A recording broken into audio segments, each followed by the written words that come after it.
Et si on parlait de la journée de la Terre avec le médecin d'Europe 1, le docteur Jimmy Mohamed. Bonjour Jimmy. Bonjour Mathieu, bonjour à tous. Vous nous parlez ce matin du lien qui ne paraît pas forcément évident comme ça, mais vous allez l'expliquer, entre réchauffement climatique, le réchauffement climatique et notre santé.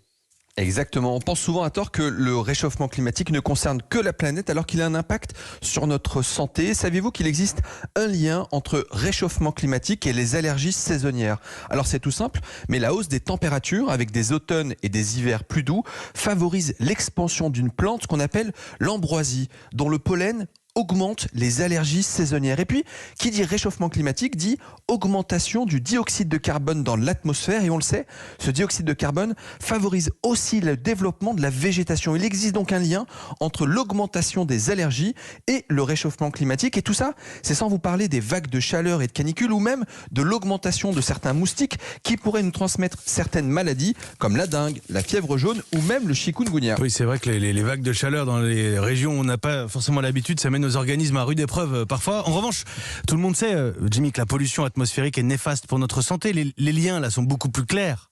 Et oui, mais pourtant, ça paraît parfois abstrait. Si je prends l'exemple des microparticules, on le sait, ce sont des toutes petites particules qui ne vont pas pouvoir être éliminées par le mucus, c'est-à-dire par vos sécrétions bronchiques. Elles vont donc pénétrer dans vos bronches jusqu'à la circulation pulmonaire. Elles vont stagner à un endroit où elles ne devaient pas être et l'organisme va se dire qu'il y a un problème. Il va donc entraîner de l'inflammation. Et on le sait, vous allez à ce moment-là avoir plus de crises d'asthme ou plus de bronchite chronique. Mais en plus de ça, ça va aggraver certaines maladies comme l'hypertension artérielle, certaines maladies coronariennes comme l'infarctus.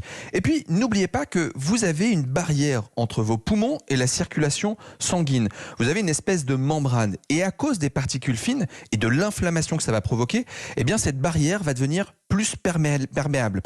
Elle va donc faciliter l'entrée de certains virus et donc de certaines infections respiratoires.